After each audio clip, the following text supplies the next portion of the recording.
নমস্কার, জয় শ্রী গণেশ। স্বাগতম আপনাদের প্রত্যেককে আজকের বিশেষ পর্বের অনুষ্ঠান। আজকে মূলত আমরা যে রাশিটিকে নিয়ে আলোচনা করছি, রাশিটি হলো মকর। মকর অর্থাৎ ক্যাপ্রিকন। এখন একটা কথা বুঝুন, মকর রাশির মঙ্গল কিন্তু চতুর্থপতি, একাদশ অর্থাৎ সফলতা ভাবের অধিপতি। সে অবস্থান করবে উপচয়ে, ষষ্ঠে, নট নেগেটিভ অ্যাট অল, ভালো হাউস। এবং মঙ্গল মকরের জন্য খুব স্পেশাল। আপনারা খেয়াল করে দেখবেন, এত হাউস থাকতে মঙ্গল কিন্তু মকরে এসে এক্সাল্টেড হয়। নিশ্চয়ই কোনো সিগনিফিকেন্ট কারণও আছে। তবে মাথায় রাখবেন, ষষ্ঠে মঙ্গল আপনার শত্রু জয় হবে, ষষ্ঠে মঙ্গল আপনার ঋণের সমাধান হবে, ষষ্ঠে মঙ্গল আপনার প্রতিযোগিতামূলক পরীক্ষায় উন্নতি হবে। আমি সবগুলো একবারে আলোচনা করি, আমার মনে হয় তাহলে বুঝতে সুবিধা হয়। মঙ্গল কবে প্রবেশ করবে আপনার ষষ্ঠে? 2রা আগস্ট। কতদিন থাকছে? প্রায় 1.5 মাস, 18ই সেপ্টেম্বর পর্যন্ত। তাহলে 2রা আগস্ট থেকে 18ই সেপ্টেম্বর, এই যে সময়কালটা, এটা আপনার জীবনের জন্য অন্যতম গুরুত্বপূর্ণ সময়। মাথায় রাখতে হবে যে আজকে মকর রাশি জাতক জাতিকাদের সব থেকে ইম্পর্টেন্ট জায়গা হচ্ছে মঙ্গলের অবস্থান। রাশিভিত্তিক মঙ্গল কোথায় অবস্থান করছে? আপনার ষষ্ঠভাবে। ফার্স্ট লাভ পাবেন প্রতিযোগিতায়। যারা প্রতিযোগিতামূলক পরীক্ষা দিচ্ছেন না, কম্পিটিটিভ এক্সামিনেশন, প্রবেশিকা পরীক্ষা যারা দিচ্ছেন, প্রবেশিকা পরীক্ষায় দারুণ সফলতা প্রাপ্তির সম্ভাবনা। ষষ্ঠভাবে মঙ্গলের অবস্থানের ফলে আপনার প্রতিযোগিতামূলক পরীক্ষায় বা এন্ট্রান্স এক্সামিনেশনে দারুণ সফলতা লাভের কম্বিনেশনটা কিন্তু লক্ষ্য করতে পারছি। দারুণ সফলতা লাভের কম্বিনেশন লক্ষ্য করতে পারছি। দেখুন, আমি আপনাদের বলে দিই, যে সমস্ত জাতক জাতিকারা আইনি লড়াইয়ে যাচ্ছেন মকর রাশি, তারা একটা বিস্তর ভালো সাকসেস পেতে চলেছেন। জাস্ট ওয়েট করে থাকুন। বিকজ বিগত কয়েক বছর ধরেই আপনি আইনি লড়াইটাকে একটু পজিটিভ ভাবে নিতে চাইছেন, কোনো একটা পার্টিকুলার সমস্যার সমাধান করতে চাইছেন, কিন্তু অনেক রকম চেষ্টা করেও সমাধান হচ্ছে না। তাদের ইমপ্রুভমেন্টের জায়গা অনেকটা বৃদ্ধিপ্রাপ্ত হয়। আমি আপনাদের জানিয়ে দিই, শত্রু দমন করতে পারবেন আপনারা।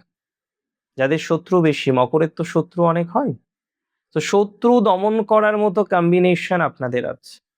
অনেক ক্ষেত্রেই শত্রু দমন করতে পারবেন। আপনার যারা প্রতিপক্ষ আছেন, আপনার দক্ষতা এবং আপনার সাহসিকতার সামনে নতি স্বীকার করতে বাধ্য হবেন।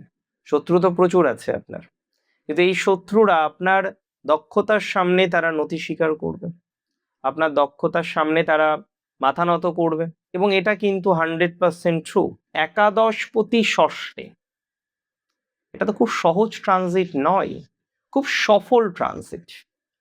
এই ট্রানজিটের ফলে আপনার বকেয়া টাকা, দীর্ঘদিনের বকেয়া কোনো টাকা, দীর্ঘদিনের পাওনা কোনো অর্থ, সেটি পাওয়ার যে সম্ভাবনাটা, সেটা অনেকটা বাড়ছে। আমি এমনও দেখেছি মকরের, তারা টাকা ধার দিয়েছে, টাকা পাওয়া তো দূরের কথা, টাকা চাইতে গিয়ে আরো বেশি বিপদটা নিয়ে বাড়ি আসে।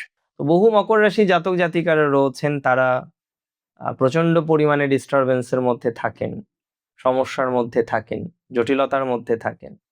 তো যে সমস্ত মকর রাশি জাতক জাতিকারা জটিলতায় আছেন, টাকা ধার দিয়ে উপরন্তু বিপদে পড়েছেন, টাকা ধার দিয়ে জটিলতায় পড়েছেন, টাকা ধার দিয়ে যন্ত্রণায় পড়েছেন, তারা ইমপ্রুভমেন্ট পাবেন। তবে প্রপার্টি রিলেটেড ইমপ্রুভমেন্ট আছে। নতুন জমি হতে পারে, নতুন জায়গা হতে পারে, নতুন বাহন হতে পারে। অর্থাৎ প্রপার্টি যারা তৈরি করতে চাইছেন, প্রপার্টি যারা ক্রয় করতে চাইছেন, যারা প্রপার্টি নিয়ে ভাবছেন, তাদের পজিটিভিটির জায়গাটা প্রবল বেশি। ইভেন যাদের প্রপার্টি নিয়ে কোনো আইনি জটিলতা আছে, হতে পারে আপনি একটা প্রপার্টি কিনতে গিয়ে একটা বড়সড় আইনি জটিলতায় পড়েছেন বা ফেসেছেন। এখন আপনিও তো চান যে সেই আইনি জটিলতা থেকে বেরিয়ে আসি, কিন্তু আপনি বেরিয়ে আসতে পারছেন না। প্রপার্টি নিয়ে আপনি আইনি জটিলতায় পড়েছেন আর বেরোতে পারছেন না। এই জায়গাটা কিন্তু ইমপ্রুভ হবে। চাকরিজীবীদের জন্য কাজের জায়গার প্রভাব অনেকটা বৃদ্ধি পেতে পারে। দায়িত্ব সামলানোর প্রশংসা মিলবেই।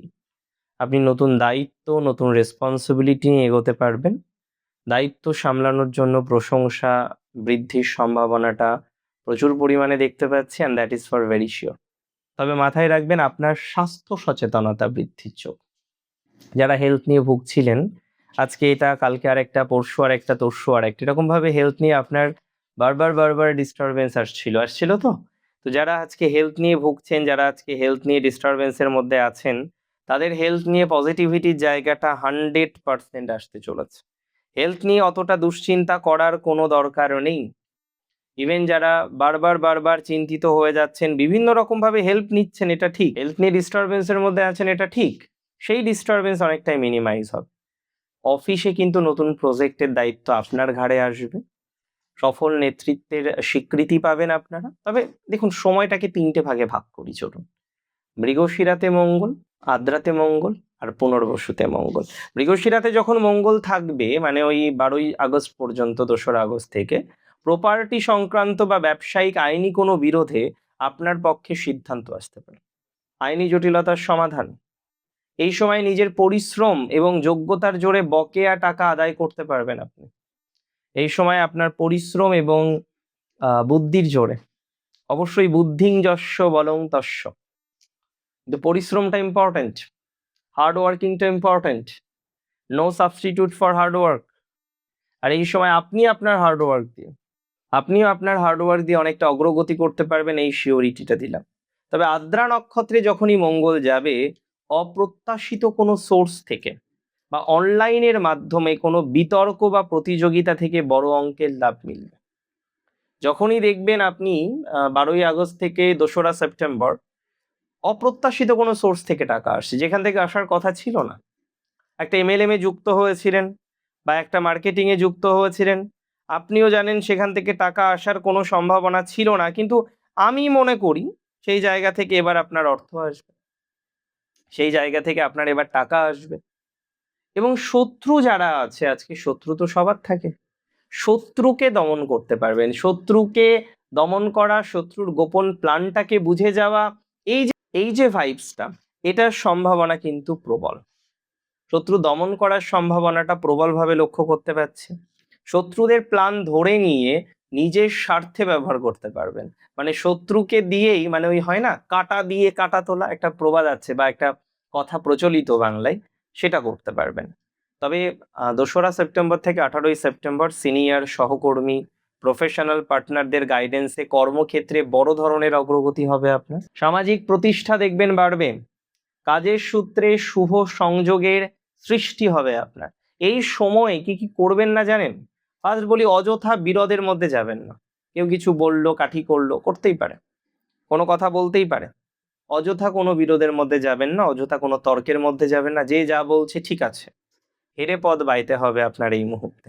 তবে স্বাস্থ্যের যত্ন নিতে হবে। পেটের সমস্যা, রক্তচাপের সমস্যা, ছোটখাটো ইনফেকশন, এগুলো থেকে বাঁচার জন্য একটু সুষম খাদ্য আহার করতে পারেন।